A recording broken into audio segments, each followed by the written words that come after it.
Do you feel that in a time when we are more connected than ever, we are drifting away from real human connection, especially to ourselves? I do. Hi, I'm Leticia Latino, and I want to invite you to join me and my very inspiring guests in exploring ways to reconnect to your essence, to your definite purpose, to what makes you tick. Are you ready?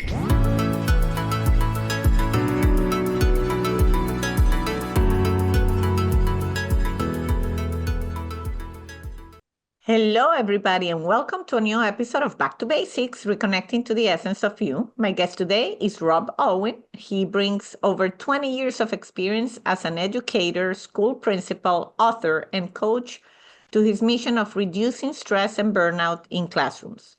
After a life-changing car accident at 17, Rob discovered the healing power of Tai Chi and Qigong, mindfulness-based movement practices that now form the foundation of his work with educators and students. He currently teaches part-time in Seaside, California, where he incorporates Tai Chi into his classroom to help neurodiverse and neurotypical students alike find emotional balance and focus. His business, Move to Focus, offers evidence-based tools to alleviate stress, build resilience, and foster well-being for both teachers and students. What a great mission, Rob. Welcome to Back to Basics. Thanks so much. Nice to be here. Nice to meet you. Yeah, well, I'm excited to learn about your journey and what you're bringing to the classrooms, because I think if you can agree on something is that something needs to be done, that the way our kids are learning and what we're doing, definitely, we always see room for improvement. So this definitely sounds like a good step forward. Yep. So tell us a little bit about your origin story. I'm always very intrigued with that. Like, did you dream about becoming an educator, a school principal? What did young Rob dream of becoming? Yeah, that's a great question. So young Rob started out as a musician. So I was 13 years old, playing the drums and loving it. And I started to teach my little girlfriend at the time. I think I was in ninth grade, right Little around Rob was having fun in 8th grade. You're my son's age, so I'm like, I maybe should start digging out. Yeah, you should. I have a son in 9th grade right now, so I guess it was right around this time, honestly. And I just was playing drums, and then she wanted to learn, and I taught her, and she's like, you should, you're a really good teacher. You should teach my friend. Okay. So then I have her friend come over, and I teach him a little drum beat, and then the next one, you should teach this person. Before I knew it, I had like small groups of people because they all just wanted to play drums, Interesting. And it all honestly started from there. Like, I didn't know that I was able to convey information, whether it just be my passion for music or not. But that's where it all started, honestly, just teaching the drums as a kid, and then it just kind of built from there. Wow, that's interesting, because it's like two passions collided, or a true talent manifesting through a passion. Yes, passion, right? That's the vehicle. Yes, that's a passion as a vehicle. I love that. So, so you did embark like eventually in a profession, like to become an educator. That's how kind of you found that calling. Yep. So I, finished high school barely, and then I went through, and then I really started to enjoy school at college, and started to study education as well as philosophy and art, literature and music and all of the above, and I just kind of stumbled upon a tutoring position, and then from there it was then into a teaching program, and I went into a little private school that I was working at, a summer school, to do my hours. I think I was in my early to mid 20s probably, and they saw me teach. It was some language arts lesson or something now, and I was done. And, I guess I connected with the kids pretty well, and she's like, "Hey, do you want to work here?" And this was halfway through my credential program, and I'm like, "When?" And it was just like, pretty much now. And so I honestly dropped my credential program and finished my BA while I started teaching. Because it was a private school, they just put me right in there, and I just hit the ground running, and I've been doing it since. That's I mean, great. I got Well, a I couple other degrees after that and some certifications and all that fun stuff, but that's pretty much it, you know? well, I think I can see why. I mean, if you were my kid's school principal or even mine, like you seem approachable, you seem open, you seem like a cool guy. I mean, I've Oh, just thank you. started to know you now, but Thank that's you. the vibe I'm getting. Thank you. So very good. So I know that in this journey you started also connecting some dots through some unfortunate circumstances. Right. And as I preempted a little bit, at 17, which is Mhm. pretty young, Mhm. you had a bad car accident. So tell us about that experience and what happened, and then what did you learn to that now you're using in your day to day? Right, right. So it started, oh yeah, I was 17 and I was almost killed in a car accident. I had 200 stitches in my face. Oh my And God. I know you can't tell. Luckily, I had the best plastic surgeon, I'm not kidding, in the US happened to be there at that time in the hospital. Um, and so that was the classic near-death experience that kind of began to wake me up, right? Because Wow. this is what happens. The closer you get to death, the closer you get to life, right? Hmm. So I had that happen, and then about 2 years later, I was still picking little shards of glass out of my eye, right? Wow. But then at times my neck would lock up, and this was like 19 or 20 years old. Then about 20, it was like a huge emotional trauma basically started to show up in my body, from my back locking up, my neck locking up, to psycho-emotional traumatic issues. And I was in a pretty dark place, and I started to go to chiropractors, doctors. They didn't, the internal doctors didn't really know what was up. The chiropractors kept working on me. So in and out of jobs and trying to hold on a job, then I had always been fascinated with the martial arts, right? So the Chinese martial arts, and I trained a little bit before, but growing up as a kid, it was like the kung fu movies, right? It was the kung fu movies. Sifu, teach me. Sifu, teach me. So there was a Shaolin place, and I was studying Taoism at the time, the philosophy of Taoism, right? And so I left a little note under the Sifu's door. Sifu, please teach me. It was like Mm. right out of a movie. And I got Oh, a nice. phone call the next day, and he said, "Hey, why don't you come in and we'll chat?" And we started chatting, and it was a great fit because he would only let certain people in. It wasn't like it was kind of a small school, and he wanted to train the people who really wanted to learn, the philosophy, the body mechanics, the breath work, not just the martial skills. Mm. But we learned those as well. And then so I started to train, and a lot of the movements are very nonlinear. So my back started to slowly get stronger with the micro muscles. Mm. My neck started to get stronger, but then also with the internal work, so the qigong and the mindfulness work that's involved in the Shaolin, which is the foundation of Chan Buddhism, which is now what we call Zen, right? So I started studying that, and applying that, as well as learning the exercises and learning everything that goes along with that way of being. And it wasn't but 10 years later, I started teaching it there.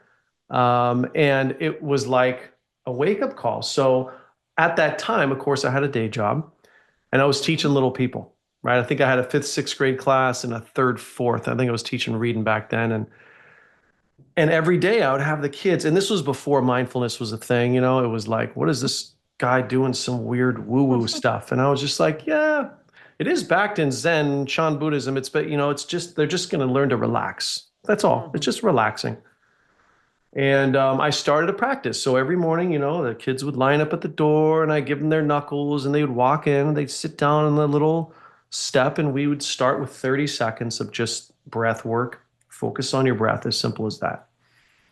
30 seconds. And I would kind of make it a game. Hey, do you think we could do 40 seconds next week? Oh, Mr. Owen, we could do 40 seconds easy. I'm like, oh, I don't know if you can do 40 seconds. So next week it'd be 40 seconds. Then it would be a minute. So after a while, I was able to begin training the children in mindfulness. Um, and they were sitting, by the end of the year, they were able to sit 18 minutes, almost 20 minutes. And these were fifth and sixth grade kids that were both neurotypical and neurodiverse. So we got some lots of body energy to work with, right? And then from then it was like the teachers would see that and they'd say, "Hey, do you think you could start our PTA meeting off with this? I think the parents would like it." Just to kind of relax them after. Sure, no problem. And then it just started to kind of build from there. And so I brought my spiritual practice and my martial practice into my teaching practice. And then of course I did the kids kung fu after school, and I did the qigong in class, and then um, it kind of started from there. And then it all Mm. just kind of started to come together, right? I love it. I love it because I'm a mindfulness fan myself, Yeah. and I find it how people like segment or categorize. Like if you're into mindfulness, then you cannot like I'm Catholic, so I've had some people say, my Catholics don't meditate. I'm like, that's what prayer is. Have you I ever even heard of had a you ever heard of right. Thomas Merton?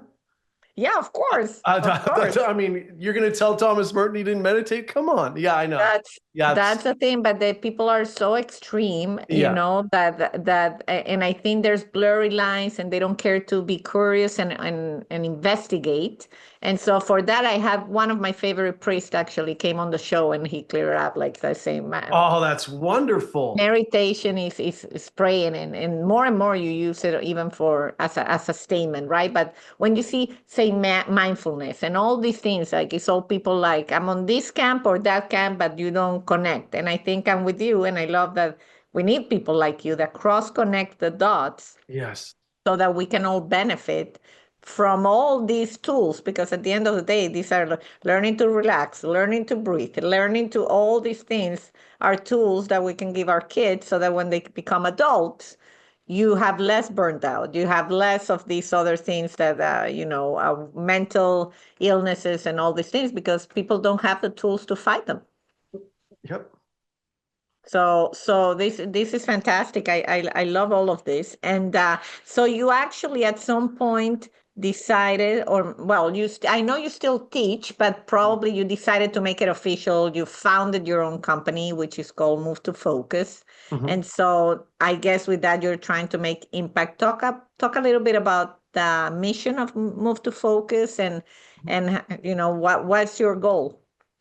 Yeah. So the mission is I mean, it's quite simple and so obvious. It's to take care of our teachers and our children. I mean, honestly, to keep it as simple can be, to take care of them, kids spend 8 hours, 7 to 8 hours a day with their teachers in a school environment. So that's going to shape who they are, how they think, how they feel, their character. So the importance of bringing in a culture that um, accepts the idea that, well, things can be stressful, but we have tools to work with them, Mhm. right? And not only for our kids, but for our teachers. So it's kind of the top down. It's like if you can train your teachers so what I like to do is I train in let's say a 5 to 7 to 10 minute morning practice for teachers to have even at their home. So they're balanced. They get to school, they walk into the classroom and they're balanced. That's what they're gonna give off to their kids. If you have a Mhm. teacher running into the classroom, chugging the coffee and eating the donut and wondering why their students are so off the wall, right, right. And so after that, so what I do is I train the teachers in their own practice and mindfulness and all the science around it, but most importantly, the movement and the breath and the intent. Um, and then they take some of those practices and bring those into the classroom, right? Mm. So it's the idea of training the teacher so the teacher has tools to take care of themselves, and then they can learn to take care of their students. And then they infuse the movements. It starts out in the day, early in the day, before they sit down, they stand up and they do a few breaths, and there's a few movements to go with it.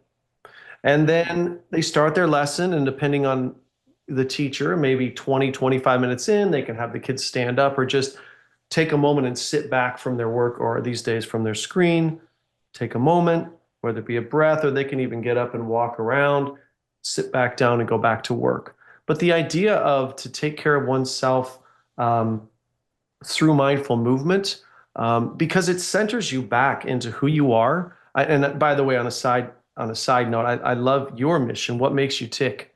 Connection. Mm, So mindfulness will ground you like on that level of grounding, but it will bring you back to who you are, right? mhm. If you take the time to do that. So the idea is to bring this into the culture of the school and to watch and let it wash over the school, Mm. right?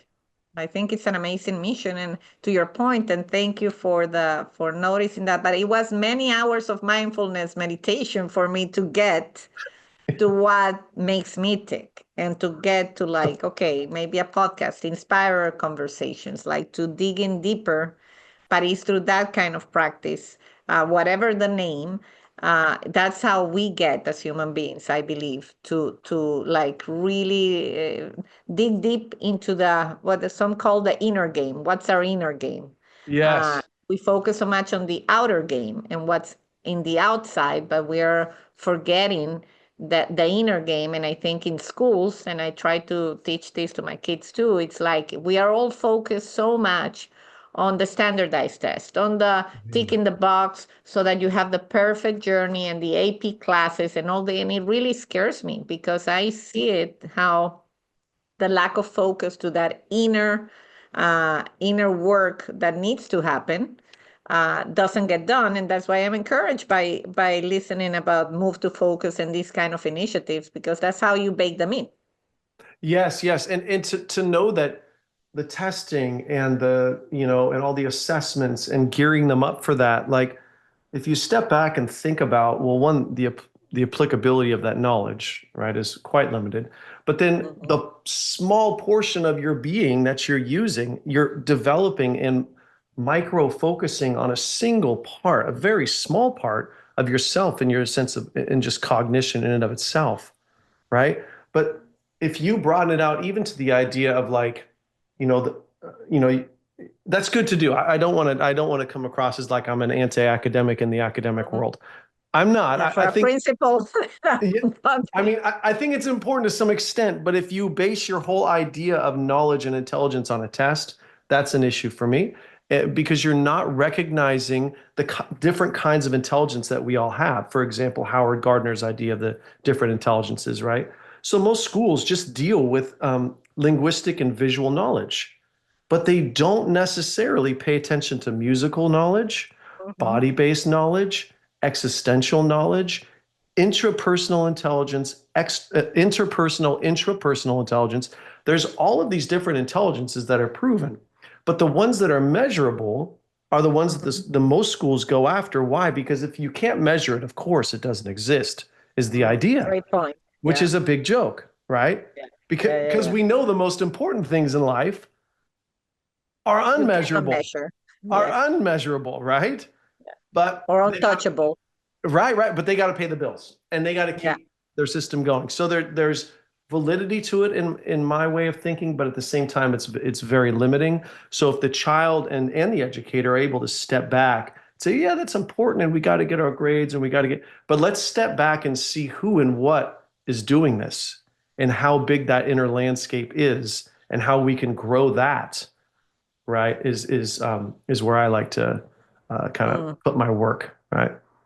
I love that. And so, as somebody that I hear all of this, and if I was in a any position to, like, say, let's bring your program to the school, Sure. like, I wonder what resistance, what entry barriers something like this has as you try to make it. I know you do workshops for schools, and Mhm. I guess that's one of the things you do. How do we kind of expand this vision into making it more accessible, because there's a lot of work, and I don't think a lot of people are even aligned, because yeah, they Right. don't even know, or not even aligned with everything we're discussing. Yeah, yeah. So that's a thing, right? Um, so it's like creating a path to get to a really age-old system or a school, right? So it starts with the individual, of course, but the idea is that it's all proven in research. So there's so much research, like the benefits of mindfulness and mindful movement, you can't deny it. So if you're an Mhm, administrator, you need to see numbers. mhm, How is mhm, this going? Well, first you start with well, 44% of teachers claim they're burnt out. That's a Mm-hmm. pretty big thing for a 2022 Gallup poll. 44%. I Wow. mean, you should probably do something about the teacher retention thing, right? So there is a niche, right, on a business side.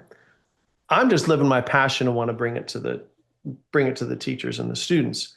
Um, but to bring it in the avenue through research, the proof, the Mm-hmm. empirical proof. When you do it long enough, you don't really need empirical proof.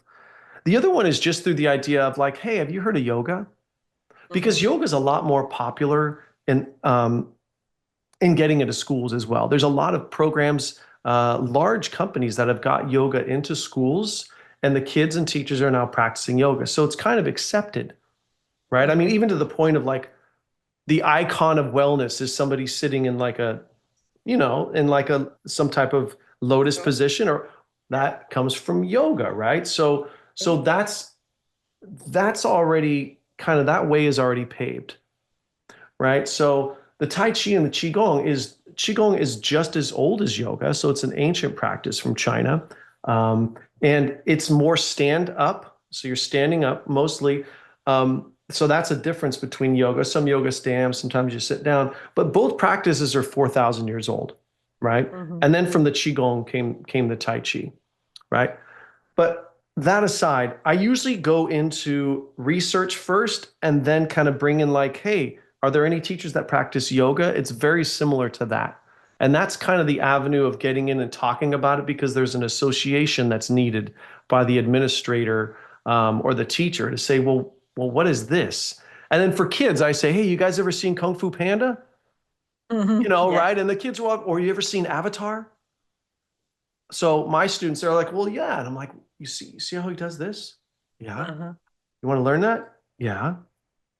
Yeah. That's it. That's the Chinese martial arts right there in Hollywood, just like Bruce Lee brought it in. So with the kids, I bring it in like a, like they've seen it on a cartoon or they've seen it on a movie, Mm-hmm. right?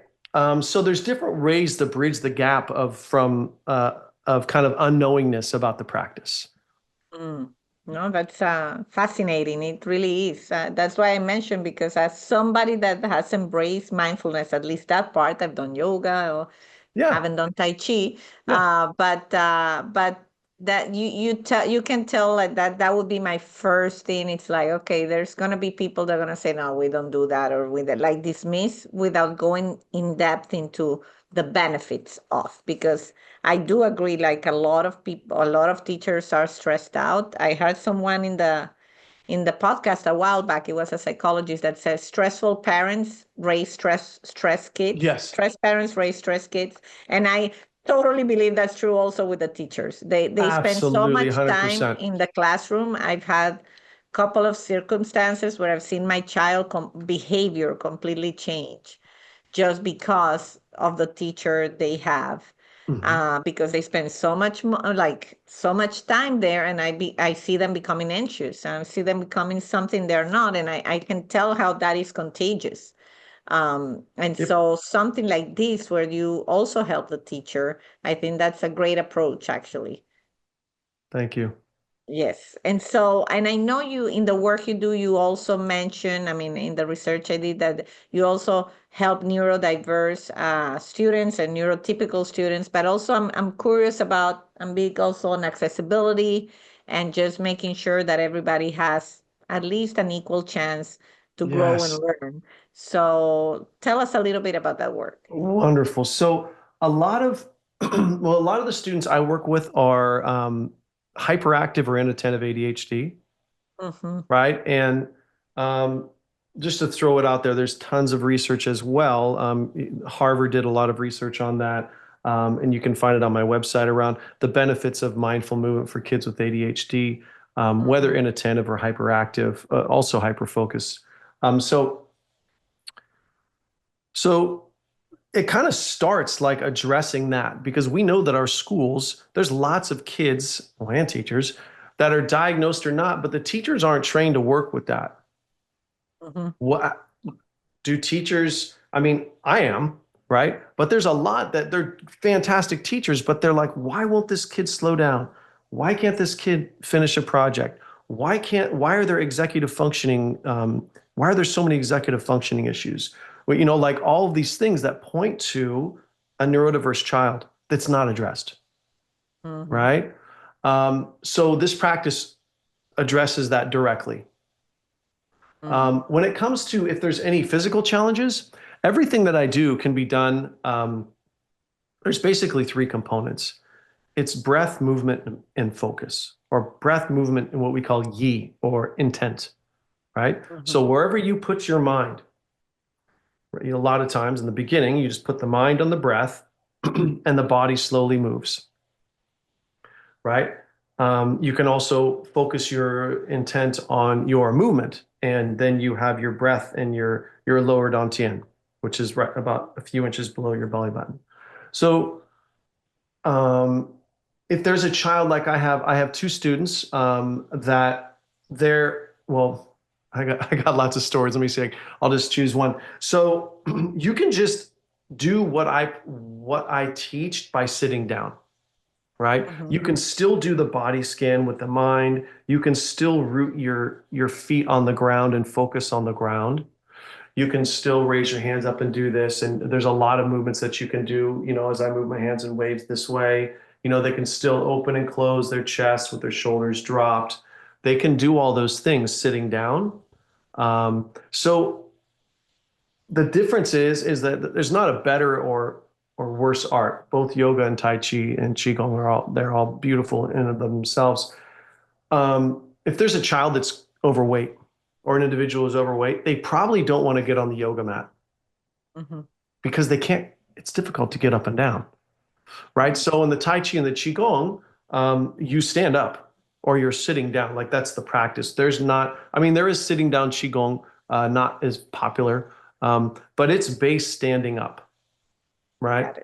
So I actually go about it in where I direct my attention towards people or individuals who either have symptoms that look like, an ADHD or the anxiety, right? So I kind of gear my stuff towards that because that's what's needed in our culture. A lot of people aren't really interested in the other benefits of it, such as maybe the philosophical benefits or let's say the martial benefits, right?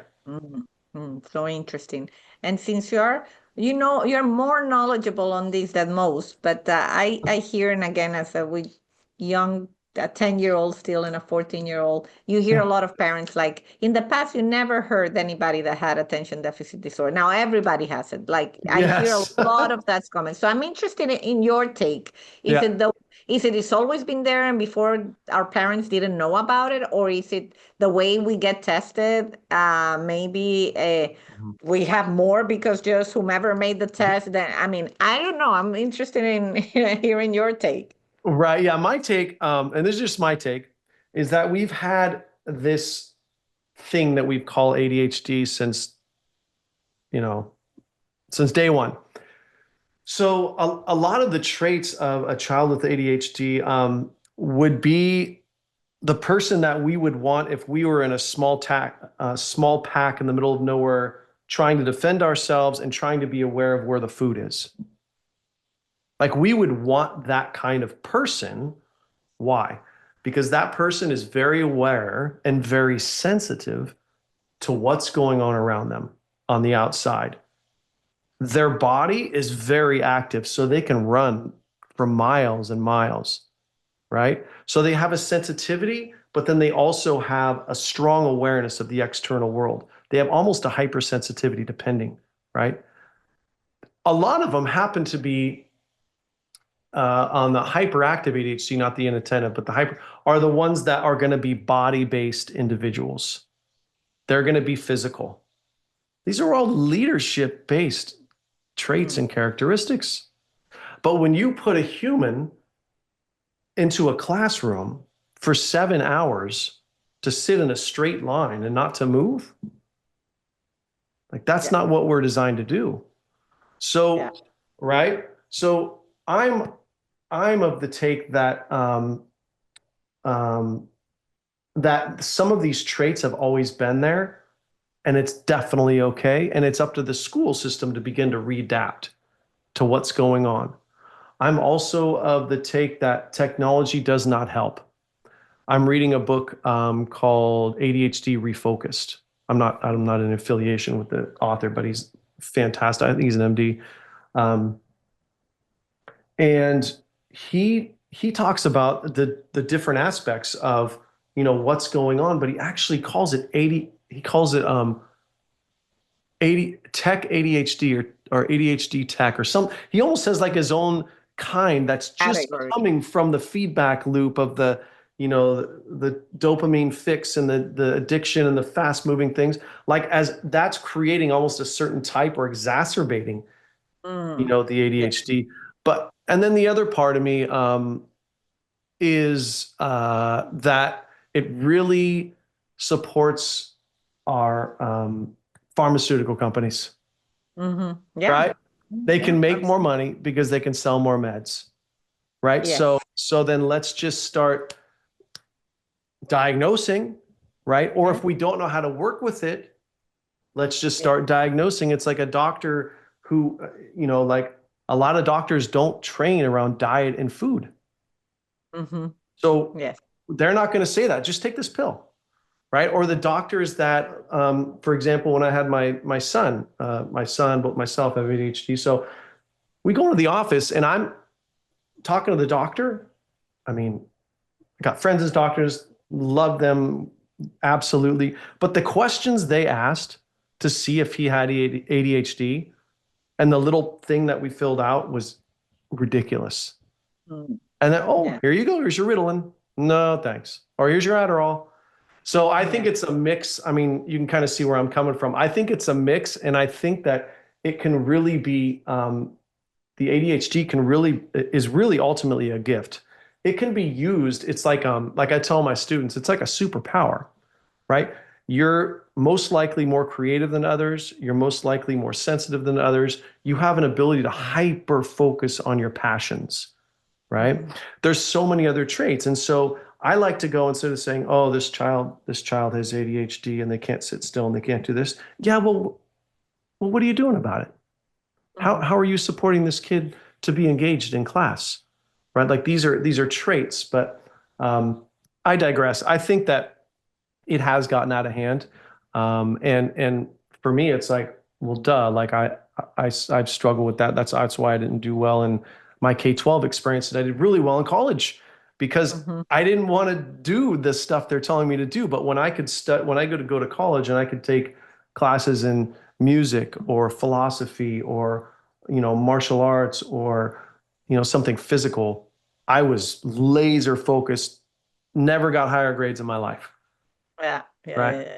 Yeah. Yeah. That's yeah, it's all very interesting, and I'm grateful that you share it because I think this is very timely. A lot of people um, are in that situation, and we Mhm. kind of train to follow the doctor. I follow my doctor, but I also Good. challenge. I Yeah. challenge things. I don't take things at face value, even from the doctors.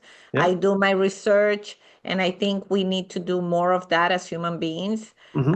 to like find other ways. So I definitely invite everybody that has a child with attention deficit disorder or anything like that, or a child, because mindfulness is not only for this. It's just I've taught my daughter, who gets a little bit, like I say, breathe, and then she goes Yeah. like, Just just by start me there. saying breathe, she kind of becomes aware of the power that breathing has, which is what I'm trying to instill in her. And then she goes like, and you could say in her how she's really commanding her body to stop doing whatever is getting her Yes. out of whack. And it's very powerful to see. It really is. Yeah. If you can just remind them, hey, just take a deep breath from your belly, like a big Yeah. diaphragmatic breath. Just take a deep breath and just slow it down on the exhale. The most basic thing I teach is just you can just inhale up for 4 and then you exhale down for 8 and do that a few times, 3 to 5 times, that longer exhale. Do it from your belly. It'll literally begin to uh, relax your autonomic nervous system. So if she's in kind of a sympathetic kind of state, if you just start that and your body's relaxed and you start with a few breaths, a big inhale and then a longer exhale, you could just start with 3 of those and you'll feel it, a slight shift, right? Oh yeah, that's right. And then I go for, that's how I start, right? And then we go into the movement and where the mind goes and all of the above. But yeah, just a simple like that is a great place to start. Yeah, that's very actionable advice. Right. So, Rob, I always give the guest an opportunity to share anything that we haven't discussed, anything, other initiatives. Of course, your webpage, the Move to Focus webpage, where people can learn about the coaching, the online workshops, in-person workshops that you do that I find very intriguing and interesting. Anything else? You're also an author. Anything else that we didn't discuss that you want to highlight? No, nothing. It was a fantastic conversation. It's so good meeting you. And yeah, if anyone's interested, just go to my website, Move to Focus. That's the number 2.com. You can also email me at info@movetofocus.com. And yeah, we can chat. I would love to support them. I love that. And I love the number 2, like back to basics too. So it's like that. Yes, I saw that. Yeah. And so Rob, last question is about what makes you tick. Besides all this great stuff you're doing, what makes you tick? Like when you are having those moments where you need to take a breath and like recenter and repurpose. What makes me tick? That's a big question. It is. It's and I know there's probably multiple things that make you. You've spoken a lot about a few, but I always like to get more. I would say I'll go with your theme. I would say connection. Okay, great. I love that. I can tell. I mean, and for everything you've shared, I can see how connection makes you tick. Yeah, you were connecting young Rob was connected very early on when in 8th grade he was teaching his girlfriend about. So Rob, has been incredible to have you on the show. You have an open door anytime. We'd like to follow this. I think it's very inspiring. We need more people like you, and thank you for what you're doing in the company, because focus has to go back to the kids and the teachers, because that's where the value is, and we are forgetting that that's really where the value is. So thank you for that. Yes, thank you it's such a wonderful, so nice to meet you. Thank you. And for everybody out there, please rate and review this episode if you enjoy it. And until the next episode of Back to Basics. Bye-bye. You've been listening to Back to Basics. You can follow us on Instagram and Facebook. If you haven't yet, subscribe, rate, and review this podcast on Apple Podcast or any of your favorite streaming platforms. This is the best gift you can give us. Join me next week for another Back to Basics conversation. And if you want to find out about other exciting things I'm working on, visit leticialatino.com. Thank you, and until the next time.